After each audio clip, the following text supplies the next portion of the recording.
दोस्तों, पृथ्वी को 4 भागों में बांटा गया है। स्थल मंडल, जल मंडल, वायुमंडल और जीव मंडल, यानी लिथोस्फीयर, हाइड्रोस्फीयर, एटमॉस्फेयर और बायोस्फीयर। इनमें वायुमंडल का मतलब, जैसा कि नाम से ही पता चलता है कि वायुमंडल यानी हवा, हवा का मंडल यानी आवरण, चारों तरफ से ढका हुआ। तो दोस्तों, हमारी जो पृथ्वी है वो हवा की एक मोटी चादर से घिरी हुई है, जिसे वायुमंडल, एटमॉस्फेयर कहते हैं। ऑक्सीजन, नाइट्रोजन, ऑर्गन जैसी गैस इसी मंडल पर पाई जाती है। यही एटमॉस्फेयर पृथ्वी पर रहने वाले सभी प्राणी यानी हमें सूर्य की तेज और हानिकारक किरणों से बचाता है। एटमॉस्फेयर को कई परतों यानी लेयर्स में बांटा गया है। नॉर्मली अगर देखा जाए तो इसकी ऊंचाई, तापमान और वायु दाब को देखते हुए उनकी विशेषताओं के आधार पर पृथ्वी के वायुमंडल यानी एटमॉस्फेयर को मुख्य रूप से 5 भागों में बांटा गया है, जिन्हें हम नीचे से शुरू करते हैं। तो फर्स्ट लेयर है ट्रोपोस्फेयर यानी शोभ मंडल। सेकेंड लेयर है समताप मंडल यानी स्ट्रेटोस्फेयर। थर्ड लेयर है मध्य मंडल यानी मेसोस्फेयर। फोर्थ लेयर है बाह्य मंडल यानी थर्मोस्फेयर। और फिफ्थ नंबर पर है बहिर्म मंडल यानी एक्सोस्फेयर। तो अब हम एक एक कर इन 5 लेयर्स के बारे में बात करते हैं। ट्रोपोस्फेयर एटमॉस्फेयर की सबसे निचली लेयर है। ये जमीन से शुरू होकर समुद्र तल से 10 से 12 किलोमीटर ऊपर तक फैला हुआ है। क्योंकि मौसम से रिलेटेड सारी हलचल, जैसे बारिश, बादलों का गरजना, आंधी तूफान, बिजली का कड़कना जैसी सारी हलचल इसी ट्रोपोस्फेयर में होती है। क्योंकि ट्रोपोस्फेयर के एटमॉस्फेयर में पूरी हवा का 75% भाग होता है, इसलिए ये जो लेयर है वो मेनली वाटर वेपर और डस्ट से बनी हुई है। और शायद यही वजह है कि ज़्यादातर बदलाव इसी लेयर पर दिखाई देते हैं, क्योंकि एटमॉस्फेयर का 99% वाटर वेपर यहीं पाया जाता है। दोस्तों, इसी लेयर में सूरज की किरणें आती है और वापस जाते वक्त CO2, नाइट्रोजन, CH4 से टकराकर यहीं रह जाती है, जिसकी वजह से पृथ्वी पर इतना गर्म तापमान होता है कि जिससे जीवन संभव हो सके। और इसी को इंग्लिश में ग्रीन हाउस इफेक्ट कहते हैं। क्योंकि अगर सूरज की किरणें पृथ्वी के सरफेस से टकराकर वापस चली जाती है तो रात में पृथ्वी का तापमान इतना ज़्यादा गिर जाएगा कि जिससे इंसान का रहना मुश्किल हो जाएगा। और इसीलिए ग्रीन हाउस इफेक्ट जरूरी है, लेकिन एक लिमिट में। सारे एटमॉस्फेयर के लेयर्स में सबसे ज़्यादा गर्म लेयर जो है वो है ट्रोपोस्फेयर, और इसका कारण है ग्रीन हाउस गैसेज। अगर इस ट्रोपोस्फेयर में इन ग्रीन हाउस गैसेज की मात्रा बढ़ जाए तो गर्मी भी बढ़ जाती है। क्योंकि क्या होता है कि जब सूरज की किरणें धरती पर आती हैं तो ये जो गैसेज हैं वो सभी किरणों को रोक लेती है, और जिससे तापमान बढ़ जाता है। अब जैसे जैसे हम ट्रोपोस्फेयर में ऊपर की तरफ जाते हैं वैसे वैसे टेम्परेचर और हवा का प्रेशर कम होता जाता है।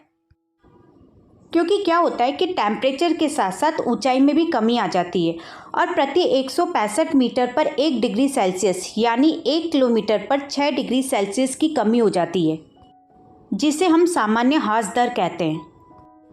ट्रोपोस्फेयर के बाद आता है समताप मंडल या स्ट्रेटोस्फेयर। दोस्तों, ट्रोपोस्फेयर और स्ट्रेटोस्फेयर के बीच से 12 से 16 किलोमीटर की ऊंचाई पर हमें 1 से 1.5 मीटर की मोटी लेयर मिलती है, जिसे हम शोभ सीमा या मध्य स्तर यानी मिडल लेवल कहते हैं। ये लेयर ट्रोपोस्फेयर से इसलिए अलग है क्योंकि इसमें मौसमी घटनाएं नहीं होती। मतलब जैसे ट्रोपोस्फेयर में बादल गरजते थे, बिजली कड़कती थी, आंधी तूफान आते थे, बारिश आती थी, यहाँ ऐसा कुछ नहीं होता। और यही वजह है कि हवाई जहाज इस शांत माहौल में उड़ाए जाते हैं। और इसी लेयर में ऊपर की तरफ ओजोन गैस की लेयर पाई जाती है, इसीलिए इसे पृथ्वी की ओजोन परत के घर के रूप में माना जाता है। और ये जो लेयर है ये हमें सूरज से आने वाली UV रेज यानी अल्ट्रावायलेट रेज से बचाती है। यानी ये जो ओजोन गैस है ये सूर्य की UV रेज को ऑब्जर्व कर लेती है और इसे गर्मी में बदल देती है। इसी वजह से ट्रोपोस्फेयर के ऑपोजिट इसमें जितना ऊपर जाते हैं ये उतना ही गर्म होता जाता है।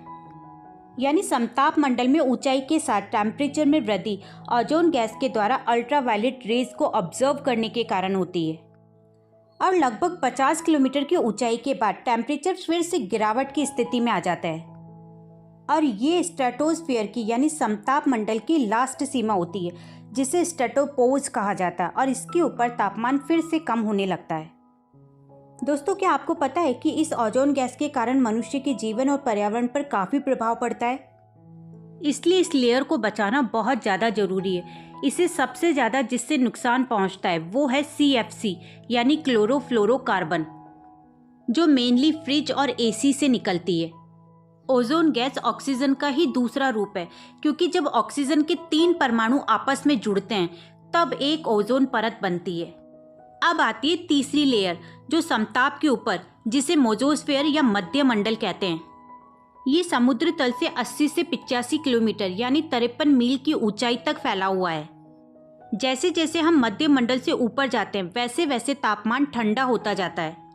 क्या आपको पता है कि एटमॉस्फेयर का सबसे ठंडा भाग इसी लेयर में है। ये लेयर भले ही नीचे वाली दोनों लेयर्स से पतली होती है, लेकिन अंतरिक्ष से आने वाले उल्कापिंड, जिसे इंग्लिश में मीटेओराइट कहते हैं, ये ऐसे पत्थर होते हैं जो पृथ्वी से टकराएं तो पृथ्वी को नुकसान हो सकता है। उनको रोकती है और जला देती है।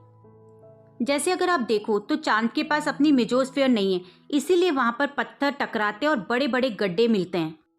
इससे ये हम अंदाजा लगा सकते हैं कि पृथ्वी पर अगर मेसोस्फीयर नहीं हो तो क्या हाल हो पृथ्वी का। इसके बाद 4th नंबर पर आता है थर्मोस्फीयर यानी बाह्य मंडल।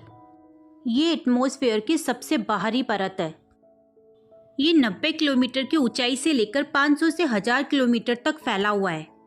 यहाँ पर टेम्परेचर बहुत ज़्यादा हाई होता है, लगभग 500 डिग्री सेल्सियस से 2000 डिग्री सेल्सियस तक, और इससे ज़्यादा भी हो सकता है। हालांकि यहाँ पर हवा बहुत पतली होती है जिससे ठंड का एहसास होता है। इसी लेयर पर सैटेलाइट्स और इंटरनेशनल स्पेस स्टेशंस बने हुए हैं, और इसका कारण ये है कि इसके नीचे इसके अंदर एक और लेयर होती है जिसे आयनोस्फीयर कहते हैं, और यही वजह है कि थर्मोस्फीयर को आयनोस्फीयर यानी आयन मंडल के नाम से भी जाना जाता है। इसमें आपको छोटे छोटे चार्ज्ड पार्टिकल्स मिलेंगे, और ये जो पार्टिकल्स है ये दिन के टाइम पर चार्ज होते हैं।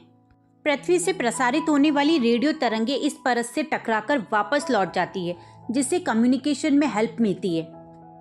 तो देखो यहाँ पर ऐसा होता है कि जब रेडियो की तरंगे निकलती है तब आयनोस्फीयर से टकराकर वापस आ जाती है, जैसे किसी मिरर से टकराकर लाइट वापस आ जाती है। ठीक वैसे ही ये भी वापस आ जाती है। लेकिन क्या होता है कि लो फ्रिक्वेंसी वाली वेव्स ही टकराकर वापस आ पाती है। हाई फ्रिक्वेंसी वाली वेव्स इसके होकर निकल जाती है और बाउंस बैक नहीं करती।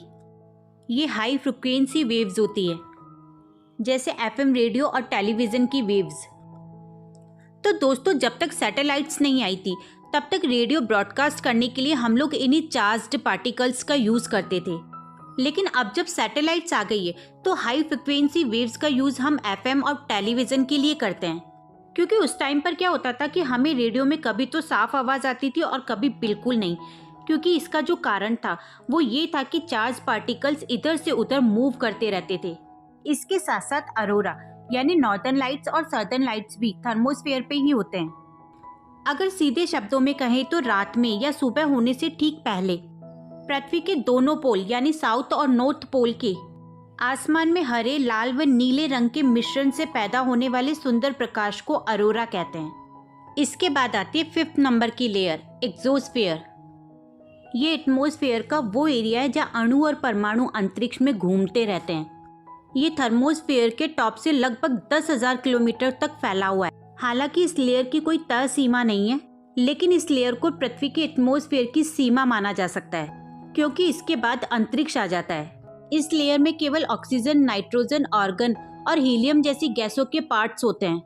क्योंकि ग्रेविटेशनल फोर्स की कमी के कारण ये जो पार्ट्स होते हैं ये बहुत आसानी से अंतरिक्ष में चले जाते हैं।